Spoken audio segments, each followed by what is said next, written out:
மறுநாள் காலை. எப்பொழுதும் எழுந்திருக்கும் போதே அவளின் தூக்கத்தையும் கலைத்துவிட்டு எழுந்திருப்பவன் இன்று அமைதியாக எழுந்து ஆபீஸுக்கு கிளம்பினான். கௌதம் சென்ற பிறகு சுமார் 10 மணி வாக்கில்தான் சனா அறைக்குள் நுழைந்து ரேணுவை எழுப்பினாள். மேடம், நீங்க இன்னும் சாப்பிடல. நான் சாப்பாடு ரூம்க்கு எடுத்துட்டு வரவா? மணியை பார்த்த ரேணு பதறி போனாள். இவ்ளோ நேரம் நம்ம எப்படி தூங்கணும்? சனா, அவர் எங்க? கௌதமை பற்றி அவள் கேட்டாள். மேடம், பாஸ் காலையிலேயே கிளம்பி ஆபீஸ்க்கு போயிட்டாரு. ஆபீஸ்க்கு போயிட்டாரா? ஏன் என்னை எழுப்பவே இல்ல? ஒருவேளை நேத்து நைட்டு நடந்த விஷயத்தாலையா என சரியாக யோசித்தாள் ரேணு. மேடம், சாப்பாடு. சனா மீண்டும் கேட்க, நீ போ சனா, நானே கீழே வரேன் என்று அனுப்பி வைத்தாள். ரேணு எப்பொழுதும் போல் இப்பவும் மிகவும் குறைந்த அளவு உணவையே எடுத்துக்கொண்டாள். அதிகமாக உண்டால் அது அவளுக்கு வாந்தியாக வெளிவந்து விடுகிறது. சாப்பிட்டு முடித்தவள் அவளின் அறையை சுத்தம் செய்து கொண்டிருக்க கௌதம் காலையில் கழட்டி போட்ட அவனின் சட்டை கைக்கு தென்பட்டது. அவன் பயன்படுத்திய சட்டைதான். அதிலிருந்து அவனின் வாசம் வெளிவர அதை நுகர்ந்தவளுக்கு நேற்றிரவு நடந்தது நினைவு வந்து அவள் முகத்தை சிவக்க செய்தது. அவனின் கோபம் தன்னை காயப்படுத்தினாலும் அவனின் அருகாமையை தான் விரும்புகிறோம் என்பதை உணர்ந்தாள். அதே நேரம் கௌதம் அவனுடைய அறையில் அமர்ந்து வேலை செய்து கொண்டிருக்க அவனை பார்க்க ஐஸ்வர்யா வந்தாள். ஐஸ்வர்யா வந்திருப்பதை ஷீலா கௌதமிடம் தெரிவிக்க, அது நான் கொஞ்சம் ஒர்க்கா இருக்கேன், அவளை பார்க்க முடியாது என்றான். இதை கேட்டு ஷீலாவிற்கு அத்தனை ஆச்சரியம். சென்ற முறை அவளை ஏன் காத்திருக்க வைத்திருக்கிறீர்கள், உள்ளே அனுப்ப வேண்டியதுதானே என்று கேட்டவனோ இப்பொழுது வேலையை காரணம் காட்டி அவளை மறுக்கிறான் என்று யோசித்தாள். இருப்பினும் கௌதம் கூறியதை ஷீலா ஐஸ்வர்யாவிடம் தெரிவிக்க கோபம் கொண்டாள் ஐஸ்வர்யா. என்ன இக்னோர் பண்றியா கௌதம்? இல்ல, நான் உன்னை இப்ப பார்க்காம போக மாட்டேன். வீராப்புடன் கௌதமின் அனுமதி இல்லாமல் அவனின் கேபினுக்குள் நுழைந்தாள் ஐஸ்வர்யா. இங்க என்ன நடக்குது கௌதம்? கத்திக்கொண்டே உள்ளே வந்தவளை பார்த்து, ஐஷு, நீ எப்படி? அவன் ஏதோ கேட்க வரும் முன்னரே, ஏன் கௌதம், என்ன பார்க்காம அப்படியே அனுப்பி வச்சிடலாம்னு நினைச்சியா? இல்ல, அந்த மாதிரி எதுவும் இல்ல ஐஷு. சமாளிக்கும் விதமாக பதிலளித்தான். அப்புறம் ஏன் கௌதம் என்ன பார்க்க முடியாதுன்னு நீ சொன்ன? நேத்து நான் உன்கிட்ட போன் பேசிட்டு இருக்கும்போது நான் என்ன சொல்ல வரேன்னு கூட கேட்காம அப்புறம் பேசுறேன்னு சொல்லி போனை கட் பண்ணிட்ட. இப்ப என்னடானா என்ன பார்க்காம அவாய்ட் பண்ற. இதெல்லாம் எனக்கு சரியா தோணல கௌதம். அந்த ரேணு உன்னை பப்ளிக் முன்னாடி இருந்து காப்பாத்துனதுனால அவ மேல உனக்கு நல்ல எண்ணம் வந்துருச்சா? ஐயோ ஐஷு, அந்த மாதிரி எதுவும் இல்ல. நான் ஏதோ கன்ஃபியூஷன்ல இருந்தேன், அதனாலதான் இப்போ உன்னை பார்க்க வேண்டான்னு நினைச்சேன். மத்தபடி எதுவும் கிடையாது. நான் உன்னை நம்பலாமா? எனக்கு பயமா இருக்கு கௌதம். எங்க நீ என்னோட அம்மா சொன்ன மாதிரியே என்னை ஏமாத்துருவியோன்னு எனக்கு பயமா இருக்கு. அவள் அழுது கண்ணீர் வடிக்க அதில் பதறி போனான் கௌதம். ஐஷு, இப்ப எதுக்காக அழற? நான் எதுக்கு உன்னை ஏமாத்தணும்? எனக்கு நீதான் எப்பவுமே முக்கியம். மேலும் தன் முத்தத்தின் மூலமாக அவனை தன்வசமாக்கிக் கொள்ளலாம் என்று நினைத்தவள் கௌதமை முத்தமிட நெருங்க, இம்முறை அவன் சட்டென்று அவளை விட்டு ஒரு அடி பின்னால் சென்றான். என்னாச்சு கௌதம்? அது ஒன்னும் இல்ல.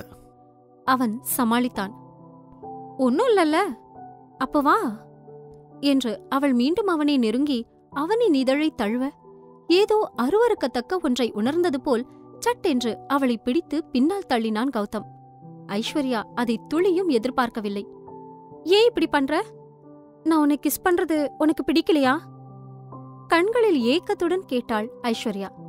தனக்கு ஏன் இப்படி தோன்றுகிறது என்று கௌதமுக்கே புரியவில்லை. ரேணுவின் மெல்லிய இதழை சுவைத்த பிறகு வேறு எந்த பெண்ணின் இதழின் மீதும் இவனுக்கு நாட்டமில்லாமல் போனது போலும். ஒரே முத்தத்தில் அவள் இவனை மாற்றிவிட்டாளா? ஐஷு, அது எனக்கு இப்போதுக்கு இன்ட்ரெஸ்ட் இல்ல. நான் வேற ஒரு டென்ஷன்ல இருக்கேன், அதனாலதான். Please understand. I understand Gautham. ஆனா இதுதானே உண்மையான காரணம், வேற எதுவும் இல்லல்ல? அவள் உறுதி செய்து கொள்வதற்காக கேட்டாள். நான் ஏன் உன்கிட்ட போய் சொல்லணும் ஐஷு? இதுதான் உண்மையான காரணம். சரி கௌதம், நான் இன்னும் கொஞ்ச நேரம் இங்கே இருக்கலாமா? ஏக்கமாய் அவள் கேட்டிட இவனுக்கு மறுக்க மனம் வரவில்லை. சரி என்று ஒப்புக்கொண்டான். அதே அறையில் இருந்த சோஃபாவில் அமர்ந்தபடி ஐஸ்வர்யா போனை நோண்டிக் கொண்டிருந்தாள். என்னதான் அவள் போனை நோண்டிக் கொண்டிருந்தாலும் மனம் கௌதமின் நடவடிக்கையில் சந்தேகம் கொள்ள ஆரம்பித்தது.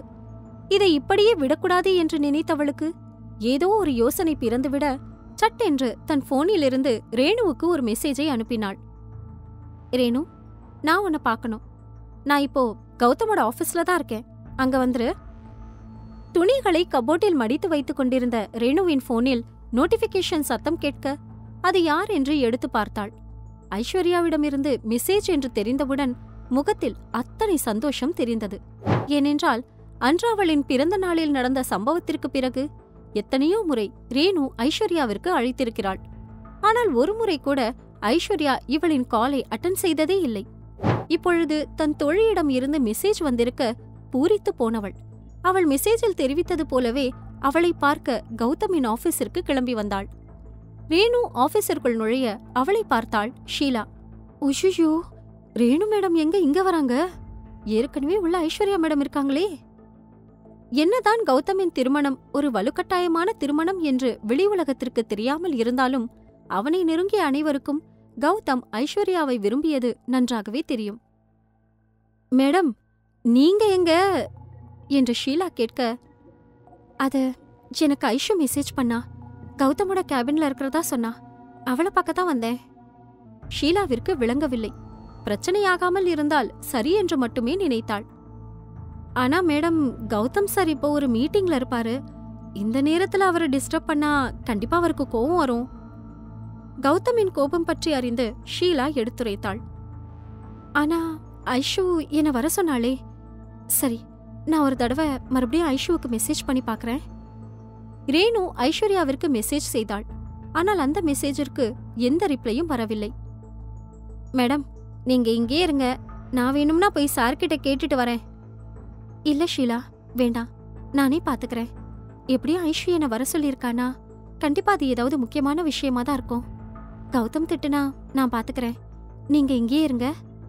ஷீலாவிடம் கூறிவிட்டு கௌதமின் அறையை நோக்கி சென்றாள் ரேணு. இவங்கள பார்த்தா நல்லவங்க மாதிரி தான் தெரியுது. நேத்து பிரஸ் மீட்டிங்ல 2 பேரும் சந்தோஷமா இருந்தாங்கன்னு சொன்னாங்க. ஆனா இப்ப கௌதம் சார் ஐஸ்வர்யா மேடம் கூட இருக்காங்க. கௌதம் சாருக்கு ஐஸ்வர்யா மேடம் பிடிச்சிருக்கா இல்ல ரேணு மேடம் பிடிச்சிருக்கா? ஐயோ, ஒன்னும் புரியல. யோசித்து தலையை பீத்து கொண்டாள் ஷீலா. ரேணு கௌதமின் கேபின் கதவை திறந்து கொண்டு உள்ளே வர அவள் கண்ணில் விழுந்த காட்சியில் அதிர்ந்து போய் அப்படியே நின்றாள். அங்கு ஐஸ்வர்யாவும் கௌதமும் சோஃபாவின் மீது விழுந்து கிடக்க கௌதமின் ஒற்றை கை ஐஸ்வர்யாவின் மார்பகத்தின் மீது இருந்தது. கேளுங்க இதயத்தில் ஏதோ ஒன்று ஆடியோ சீரீஸ் உங்க குக்கு எஃப்எம் ஆப்ல. டவுன்லோட் தி ஆப் நவ.